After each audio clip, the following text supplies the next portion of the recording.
दोस्तों, क्लासरूम में आपका स्वागत है। आज हमारा टॉपिक है भारत के राष्ट्रपति। हम भारत के राष्ट्रपति संबंधित महत्वपूर्ण तथ्यों को जानेंगे। कौन कौन भारत के राष्ट्रपति है, उनके नाम सीक्वेंस में याद करने की कोशिश करेंगे और उनके कार्यकाल से संबंधित महत्वपूर्ण तथ्यों के बारे में बात करेंगे, जो कि आपके एग्जाम पॉइंट ऑफ व्यू से इम्पोर्टेंट है। आइए देखते हैं भारत के राष्ट्रपति। सबसे पहले डॉक्टर राजेंद्र प्रसाद, जो कि भारत के प्रथम राष्ट्रपति थे और 2 बार राष्ट्रपति बनने वाले एकमात्र व्यक्ति, 2 बार राष्ट्रपति पद पे रहने वाले राष्ट्रपति। ये 1957 में दूसरी बार राष्ट्रपति बने, जबकि उनके जवाहरलाल नेहरू से संबंध नहीं थे, फिर भी बन गए। सोमनाथ मंदिर जीर्णोद्धार कार्यक्रम में शामिल हुए। जवाहरलाल नेहरू नहीं चाहते थे, संबंध खराब हुए, लेकिन फिर भी दूसरी बार राष्ट्रपति बने। 1962 में इन्होंने विदाई भाषण दिया था। विदाई भाषण देने वाले एकमात्र राष्ट्रपति, दिल्ली के रामलीला मैदान से विदाई भाषण दिया। हर वर्ष वो एक बार ट्रेन से भारत की यात्रा करने वाले राष्ट्रपति थे, डॉक्टर राजेंद्र प्रसाद। फिर एस राधाकृष्णन, जो कि सर्वपल्ली राधाकृष्णन, जो कि पहले उपराष्ट्रपति थे, फिर राष्ट्रपति बने। ये 1933 से 37 के बीच में 5 बार नोबेल के लिए नामित हुए। BHU बनारस हिंदू विश्वविद्यालय के चांसलर रहे। UGC विश्वविद्यालय अनुदान आयोग के चेयरमैन, ये अध्यक्ष रहे। BHU के बाद में UGC अध्यक्ष भी रहे डॉक्टर राधाकृष्णन। इसके बाद में आते हैं डॉक्टर राधाकृष्णन के बाद में डॉक्टर जाकिर हुसैन, तीसरे राष्ट्रपति रहे। 2 नाम हमें इजी वे में याद होते हैं, राजेंद्र प्रसाद और राधाकृष्णन। तीसरे में प्रथम अल्पसंख्यक राष्ट्रपति डॉक्टर जाकिर हुसैन, जिनकी पद पर रहते मृत्यु हो गई। पद पर रहते मृत्यु होने वाले प्रथम राष्ट्रपति। 3 तिगाड़ा काम बिगाड़ा, तीसरे नंबर पे 1, 2, 3 और अल्पसंख्यक वर्ग से थे। फिर जब जाकिर हुसैन राष्ट्रपति पद पे मृत्यु हुई तो VV गिरी, जो कि उनके बाद में राष्ट्रपति बने, VV गिरी उपराष्ट्रपति थे। तो ये जैसे मृत्यु हुई तो एक कार्यवाहक राष्ट्रपति बन गए VV गिरी।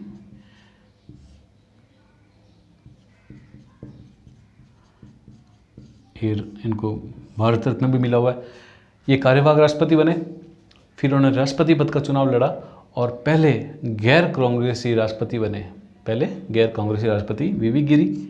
ये इंदिरा गांधी की पसंद थी और उन्होंने कांग्रेसी पद के उम्मीदवार नीलम संजीव रेड्डी को हराया और इनके समय पहली बार द्वितीय वरीयता के मतों की गिनती हुई VV गिरी के समय। तो ये इनसे संबंधित महत्वपूर्ण तथ्य। जब वो कार्यवाहक राष्ट्रपति बने तब वो उपराष्ट्रपति पद पे थे उससे पहले, तो कार्यवाहक राष्ट्रपति बने, फिर इनको चुनाव लड़ना था, तो उपराष्ट्रपति पद से इनको इस्तीफा भी देना था। तो एक अजीब सी स्थिति पैदा हो गई। वो उपराष्ट्रपति कार्यालय में गए एक दिन शाम को और उन्होंने इस्तीफा भेजा खुद के ही नाम, राष्ट्रपति के नाम भेजा अपना इस्तीफा। हमें पता है कि उपराष्ट्रपति राष्ट्रपति को इस्तीफा देता है। फिर अगले दिन कार्यालय में गए सुबह राष्ट्रपति और अपना ही इस्तीफा ग्रहण किया एज ए राष्ट्रपति। कौन? VV गिरी। VV गिरी के बाद में फखरुद्दीन अली अहमद, जो कि दूसरे अल्पसंख्यक राष्ट्रपति थे और इनकी भी पद पर रहते हुए मृत्यु हो गई। तो बिल्कुल कनेक्ट कर देना है। तीसरे नंबर के बाद में VV गिरी, तो तीसरे और 5वें को कनेक्ट करना। जब भी हम लिख के याद करें तो इनको जोड़ दें आप। फखरुद्दीन अली अहमद दूसरे अल्पसंख्यक वर्ग के राष्ट्रपति, जिन्होंने असम में स्वतंत्रता का आंदोलन चलाया था, फखरुद्दीन अली अहमद ने। अब इनसे संबंधित महत्वपूर्ण तथ्य वापस, जाकिर हुसैन के बाद में फखरुद्दीन अली अहमद, फिर VV गिरी के बाद में हमें, इनके बाद में फखरुद्दीन अली अहमद के बाद में नीलम संजीव रेड्डी बने।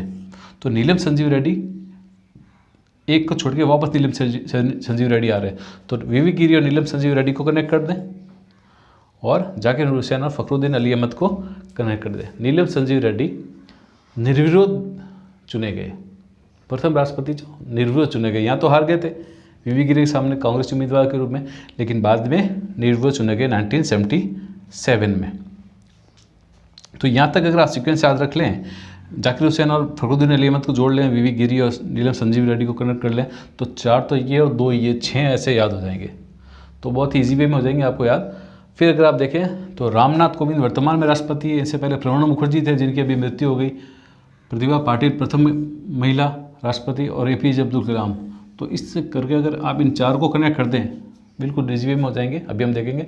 तो 4 और 6 10 बचे 4 राष्ट्रपतियों के नाम, वो अभी हम बिल्कुल रिजवी में देखते हैं। नीलम संजीव रेड्डी के बाद में बने ज्ञानी जेल सिंह।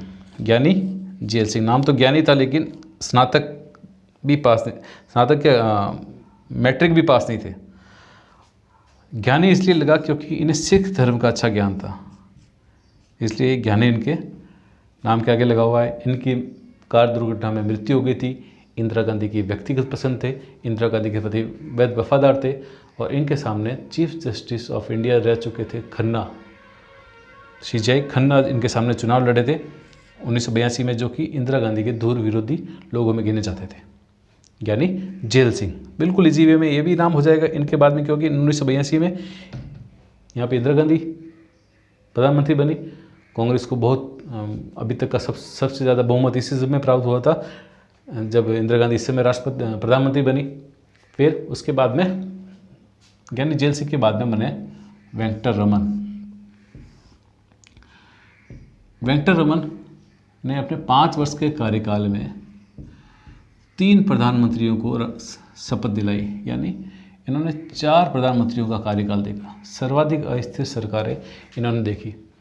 इससे पहले ये संविधान सभा के सदस्य भी रह चुके थे आज़ादी से पहले, प्रथम लोकसभा के एमपी भी रह चुके थे। और वेंकटरमन फिर ये 1987 में राष्ट्रपति बने। इसके पहले अगर हम देखें तो यहाँ पर व्यक्तिगत पसंद काम कर रही है कहीं ना कहीं इंदिरा गांधी की। तो आपके मुख्य परीक्षा में भी कुछ ऐसा सवाल आता है तो कई बार ये भी इम्पोर्टेंट होता है, तो आपको पता होना चाहिए कि कौन से राष्ट्रपति का कार्यकाल कैसा रहा, उस समय दलीय स्थिति क्या थी, एक दल का प्रभुत्व था, या आरएस के सिलेबस में भी कई बार अगर आप देखें तो मिलेगा। तो यहाँ पर एक दलीय प्रभुत्व, प्रधानमंत्री का व्यक्तित्व आ रहा सामने, तो राष्ट्रपति चुनने में भी प्रधानमंत्री का इंटरेस्ट जो है वो महत्वपूर्ण होता जा रहा है। अब यहाँ पर वेंकटरमन जब बने तब यहाँ पर ऐसे व्यक्ति बने जो कि आज़ादी से पहले सक्रिय थे, आज़ादी के पहले से सक्रिय थे और वेंकटरमन। तो यहाँ पर वापस थोड़ा अलग टाइप का पैटर्न आपको राष्ट्रपति में दिखेगा। फिर उसके बाद में 1992 में शंकर दयाल शर्मा बने। इनसे संबंधित महत्वपूर्ण प्रश्न ये है कि जब संविधान सभा 1946 की प्रथम बैठक के 50 साल हुए, तब राज्यसभा और लोकसभा के संयुक्त अधिवेशन की अध्यक्षता की थी डॉक्टर शंकर दयाल शर्मा ने, जो भारत के 9वें राष्ट्रपति रहे। उसके बाद में के.आर. नारायणन 1997 में के.आर. नारायणन प्रथम अनुसूचित जाति के राष्ट्रपति रहे।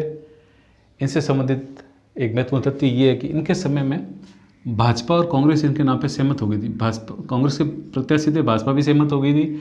फिर इनके सामने टी.एन. शेषन का हमने नाम सुना, टी.एन. शेषन इनके सामने चुनाव लड़ा था और वो उम्मीदवार थे शिवसेना के। 1997 में जब के.आर. नारायणन राष्ट्रपति थे तभी पोखरण परीक्षण हुआ था। और क्या हुआ था, इस समय ए.पी.जे. अब्दुल कलाम को भारत रत्न मिला था। ये ध्यान रखना आप, ए.पी.जे. अब्दुल कलाम को भारत रत्न राष्ट्रपति बनने से पहले ही मिल गया था, तो कंफ्यूज नहीं होना। और उस समय राष्ट्रपति थे के.आर. नारायणन 1997 में। फिर 2002 में ए.पी.जे. अब्दुल कलाम, इनके बारे में बात करना तो मतलब सूरज को दीपक दिखाने के बराबर है। मिसाइल मैन भारत के, और इनकी मृत्यु हो गई थी 2015 में IIM शिलोंग में। 2015 में ए.पी.जे. अब्दुल कलाम की मृत्यु हो गई थी। तीसरे अल्पसंख्यक राष्ट्रपति, 2 तो हमने पहले पढ़ लिया, 2 की मृत्यु हुई अपने पद पर रहते हुए। ये तीसरे अल्पसंख्यक राष्ट्रपति, तो ये भी सिक्वेंस से आप याद रख लें। ए.पी.जे. अब्दुल कलाम, उससे पहले प्रथम अनुसूचित जाति के राष्ट्रपति, उससे पहले शर्मा जी आ गए थे, तो थोड़ा शर्मा जी से कनेक्ट करके अनुसूचित जाति के राष्ट्रपति, और फिर ए.पी.जे. अब्दुल कलाम, और फिर एक बार वापस कनेक्ट कर देंगे आप 2007 में प्रथम महिला राष्ट्रपति प्रतिभा पाटिल, जो इससे पहले 2005 में राजस्थान की राज्यपाल थी, महाराष्ट्र से थी, जलगांव से थी ये, और एमएलए थी जलगांव से, और उसके सिवा ये एमपी भी रही और कभी चुनाव हारी नहीं। और प्रथम महिला राष्ट्रपति प्रतिभा पाटिल, और इन्होंने हराया था भैरव सिंह शेखावत को। अंतरात्मा की आवाज़ भैरव सिंह जी ने भी कही थी। अगर हमने यहाँ पे जब अंतरात्मा की बात की, वीवी गिरी के समय भी अंतरात्मा का नारा दिया था इंदिरा गांधी और सफल हुआ था, वीवी गिरी जीत गए थे और उन्होंने कांग्रेस उम्मीदवार नीलम संजीव रेड्डी को हरा दिया था। उसके बाद भी कई बार, जैसे हमने यहाँ बात की थी ज्ञानी जेल सिंह के सामने, CJ खन्ना थे, उन्होंने भी नारा दिया था अंतरात्मा की आवाज़, लेकिन चला नहीं। यहाँ पर भैरव सिंह जी ने भी अंतरात्मा की आवाज़ का नारा दिया, लेकिन वो चला नहीं। तो प्रतिभा पाटिल हराया था भैरव सिंह शेखावत को। उसके बाद में 2012 में बने प्रणब मुखर्जी, जो पश्चिम बंगाल से थे। बड़े बड़े विदेश मंत्री, वाणिज्य मंत्री, रक्षा मंत्री वाले पदों पर रहे। इंदिरा गांधी के नज़दीकी थे। बीच में एक समय आया था जब ये चुनाव राजनीति में निष्क्रिय हो गए थे, फिर वापस राजनीति में आए। बहुत ही इनका सम्मान किया जाता है हर एक पार्टी के द्वारा। अभी हाल ही में प्रणब मुखर्जी की मृत्यु हो गई कुछ ही दिनों पूर्व। प्रणब मुखर्जी के बाद में आते हैं रामनाथ कोविंद, जो कि वर्तमान में भारत के राष्ट्रपति हैं, 14वें राष्ट्रपति व्यक्ति के रूप में, बाकी 15वें राष्ट्रपति कार्यकाल के आधार पर। ये राज्यपाल थे बिहार के राज्यपाल थे राष्ट्रपति बनने से पहले, और वकील थे ऐसे पेशे से। इससे पूर्व राजनीति में आने से पहले वकील थे, दिल्ली उच्च न्यायालय में वकील। तो ये होगी राष्ट्रपति और उससे संबंधित महत्वपूर्ण तथ्यों की बात। आपको सीक्वेंस याद रखनी है, लिख के याद करें। एक बार वापस देखते हैं, राजेंद्र प्रसाद और राधाकृष्णन के नाम इजी वे में हमें पता होता है, तो दो में दिक्कत आएगी नहीं। फिर जाकिर हुसैन, फखरुद्दीन अहमद को कनेक्ट करें, वीवी गिरी को एंड नीलम संजीव रेड्डी से कनेक्ट करें। यहाँ चुनाव हारे, यहाँ बन गए, बीच में आए अल्पसंख्यक राष्ट्रपति, फिर जाकिर हुसैन। कोई दिक्कत नहीं आएगी आपको 6 राष्ट्रपति याद रखने में। फिर ज्ञानी जेल सिंह, इंदिरा गांधी की व्यक्ति पसंद, और 1982 में ये राष्ट्रपति बने। फिर अगर पीछे जाकर अगर लिखे याद करें तो पीछे जाकर एक बार देख सकते हैं कि रामनाथ कोविंद राष्ट्रपति रहे, इससे पहले प्रणब मुखर्जी रहे, प्रणब मुखर्जी से पहले प्रथम महिला राष्ट्रपति से पहले तीसरे अल्पसंख्यक राष्ट्रपति APJ अब्दुल कलाम, और उनसे पहले KR नारायणन अनुसूचित राष्ट्रपति, उससे पहले शंकर दयाल शर्मा। तो 1 2 3 4 कनेक्ट हो जाएंगे बिल्कुल इजी वे में। 4 और 2 हमें पता ही है, प्रणब मुखर्जी और रामनाथ कोविंद। 4 2 6 हो गए, 6 और 6 12। उसके सिवा ज्ञानी जेल सिंह और वेंकटर रमन के हमें नाम याद होने। ज्ञानी जेल सिंह के हो जाएंगे क्योंकि 1982 में इंदिरा गांधी की पसंद के व्यक्ति थे और राष्ट्रपति बने। और फिर बचे वेंकटर रमन 1987 में, जो कि आज़ादी से पहले सक्रिय थे, संविधान सभा के सदस्य भी थे। तो इस प्रकार एक बार ये जो हमने ट्रिक की बात की वो भी आप देखें, लिख के याद करने की कोशिश करें और इससे संबंधित महत्वपूर्ण तथ्यों को समझें। एग्ज़ाम के हिसाब से आपके लिए ये तथ्य इम्पोर्टेंट है। और आज के लिए इतना ही। अगर आपको वीडियो पसंद आता है तो लाइक कीजिए, चैनल को सब्सक्राइब कीजिए और शेयर कीजिए। धन्यवाद।